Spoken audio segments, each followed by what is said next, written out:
Cool. Hello. Welcome to Havod Mastering. I'm going to talk today about a subject that's dear to my heart. Why you shouldn't peak limit or slam or put your mixes through some kind of mastering processor before you send it off to mastering. There's I've grouped it in four categories, which I'll talk you through in more detail now in a minute. Firstly, we'll go through some reasons why you might feel it's a good idea to make your mix louder or peak limit it or whatever. Secondly, we'll go through some reasons why you don't need to. There's no real need to do that.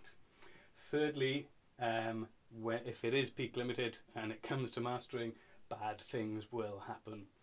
I'll go through that in some detail because there's some things to understand there which might really help. And fourthly, every good video blog should end on a high note, so we've got some good news to wrap it all up. So first of all, reasons why you might think it's a good idea, or reasons why you might want to. First of those might be you want to give a good impression. So you've worked hard on your mix, you're about to present it to a professional who is going to cast their experienced ear over it, and basically it could look at that as judge you for it. So there's an incentive there to maybe get it sounding as big and bad as possible. To counter that, I would suggest that mastering engineers will have heard much worse mixes than yours, and we're not really judgmental people. It's our job to make the mix sound better. I'd say trust yourself. If you've worked hard mixing it and you're happy with the finished sound, then bring that as it is. Don't feel the need to to push it before this point. Secondly, you have clients, you have a band, you'll have done the mixes, you'll have sent them to the band, and quite possibly the band will have said, oh, my mixes aren't very loud, so you've put it through a limiter to bring the mixes up for a band. That's a really good thing to do. You give the band something that they can play next to other commercial records and compare how it sounds. If you're doing that, do it, run off a limited version at 44.116 for the CD or for whatever for them to listen to. Also run off a version that isn't peak limited at the highest resolution you've got on that session and put that to one side for the mastering session. So yes, it's good to give the band something, but also run off for the mastering, high res for mastering mix, and just put that to one side. You don't even have to tell the band, but just know that you've done it. The third reason is maybe you've mixed through a mastering plugin. Maybe you've got a mastering plugin at the end of your chain and you've mixed with that on all the time. I've heard that there's a debate whether or not that's a good thing. Personally, I don't think it's a debate. It's a bad thing. Don't do it. The one example where it might be justified is if you know 100% that this track isn't going to go any further for mastering, you're going to release it as it is. At which point you can argue that, oh well, maybe you need to make mixed decisions listening to how it's going to sound at the end. But if there's any chance it's going to go to a mastering studio or someone else is going to master it, then if you've made all your mix decisions, like every decision you've made, every level, every EQ, every compressor, you've listened to it through this, so it will have coloured that decision. If you then take off that mastering processor, your mix is going to change completely. So it's much better practice to, if you have one on, switch it in and out occasionally to see how it sounds, but do your mixing with a clear mix bus. You might have to work harder, it takes a bit more to get the mix to that point, but just don't do that. It also leaves you no choice. If you've mixed through your mastering processor, you can't take it off because the mix changes too much. So you've taken away the choice of getting it mastered properly. So that's the first point covered. Second point is there's no need to. So in any modern digital audio workstation environment, you would be recording at least at 24-bit. So at that point you've got 142 246 dBs of dynamic range compared to 142 compared to 96 in a 96 dBs in a 16-bit system, which it's almost invariably going to be played back on. So even if you're peaking at -10, then you've still got another 36 dB more dynamic range than you would have. So there's so much dynamic range in a 24-bit system, you can afford to peak really low and you've still got plenty of dynamic range. So there's no need to go anywhere near that peaking point, that 0 dBFS. Another reason is because you want the finished product to be loud, so you maybe want to get it up to about where the mastering engineer will want to have it. In this room, I will set, any mastering engineer will set the finished volume of the released track in the session, and depending on many factors. The level you put the mix at is completely irrelevant to that. It's academic, because if you mix it peaking at -10, we'll just boost it up to the volume we want at the end. If you've made the mix that as loud as we're going to be, then we'll come to in a minute, there's problems inherent in that. And if you've made it louder than the mastering engineer finally puts it in discussion with the client, then you've squashed it more than it needs to be. So that's another reason why you don't need to. And the third reason is, if you imagine you've got some mastering processors, you've got some pretty good tools that will do that, chances are a mastering studio and a professional mastering engineer will be able to do that peak limiting better. Chances are they've got better tools than you have at your disposal and more experience at doing that. So there's no need, there's no all the reasons where you feel you might want to, forget them. Just work the mix well. So the third point, this is where it gets slightly dramatic, bad things will happen. So let's say you have, well, I've received a mix and it's peak limited. My first reaction is, okay, here we go. My second reaction is, call the mix engineer, can you take it off? Sometimes that's not possible. Sometimes, the band has sent me the mix, the sound engineer's disappeared, maybe a hard disk has crashed somewhere, or maybe, like we said earlier, maybe it's been mixed through the mastering processor, so if you take it off it sounds completely different and there's no point. So sometimes we do have to just go ahead and master it. So the first thing to be aware of, I'm going to start drawing on the screen here. If you imagine, that's the dynamic range available in a digital system, and a mix has been peak limited, so it comes up to there, kind of squares off a bit and then carries on down. This is a vast simplification, squares off there and carries on, and it would have maybe done that, and it would have maybe done that.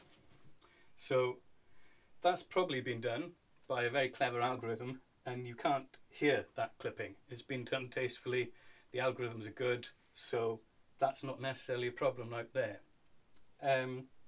The minute I go to EQ that, EQ by definition changes the phase. So if I apply, say, a high pass filter to that, the phase will change and the waveform will now look a bit like this.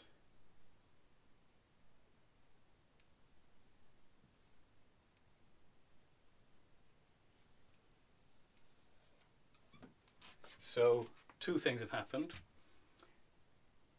The song is now peaking higher than 0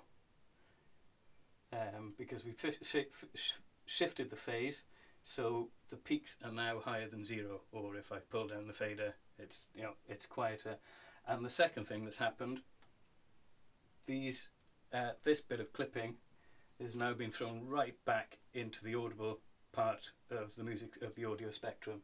So if I apply, so the minute I do some EQ, it starts distorting and the peaks get louder again. I'm going to stroll back over to my workstation here and just play you an example where you can actually see it on the screen. So here's a mix Here's a mix I've been sent, and as you can tell, it's been peak limited. It's peaking at 0. So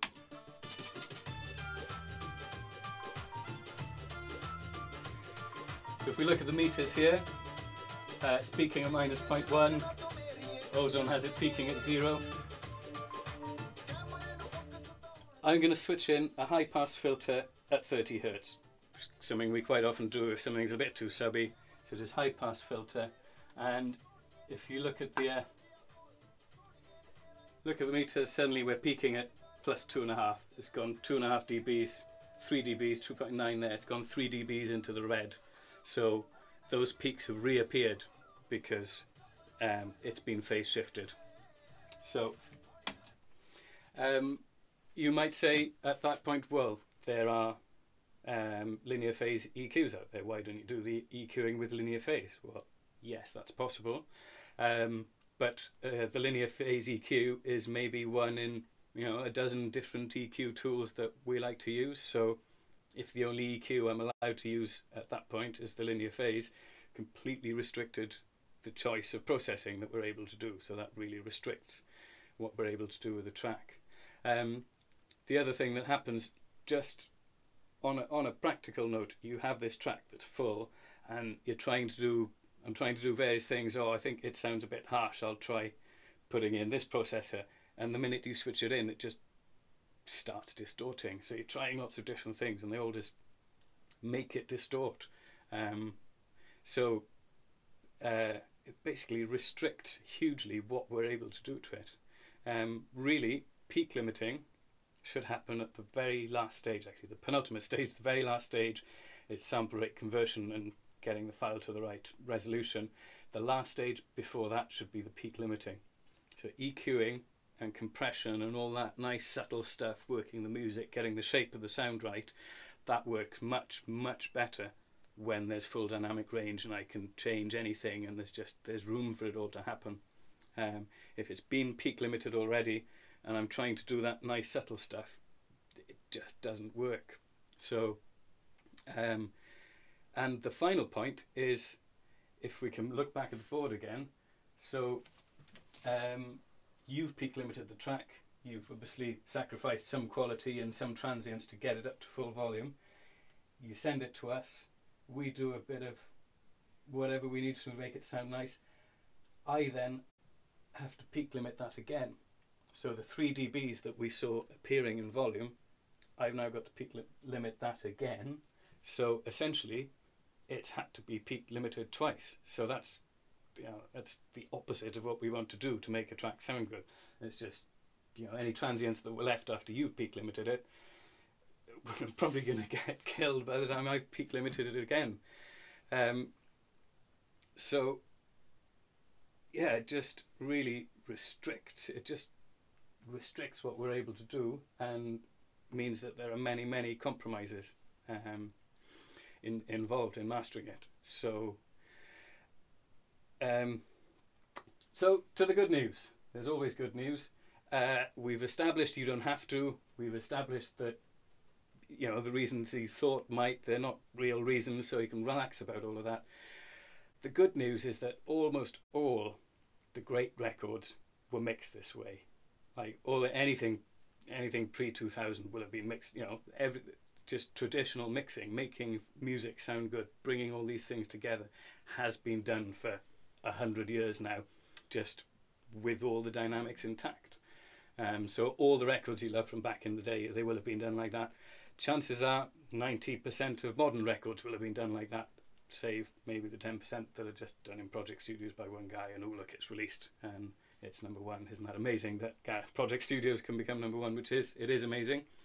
I'm digressing, but you don't have to. So pull down all your faders, start the mix with all your channels, peaking at -10 or something, or even lower. Just start with loads of headroom, and you'll just find as you're working stuff that keep an eye on your output meters.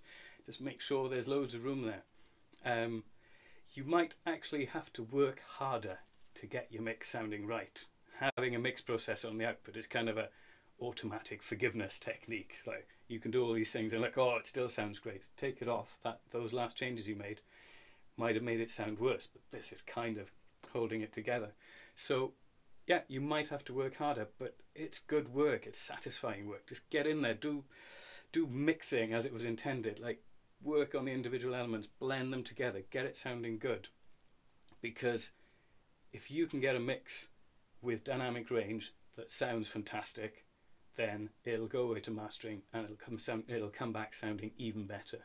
So there's everything to be gained and nothing to be lost by pulling all your levels down and just mixing it like people have been doing for decades. Just you don't need to do any of that. So thank you for listening. That's been a Havod video blog.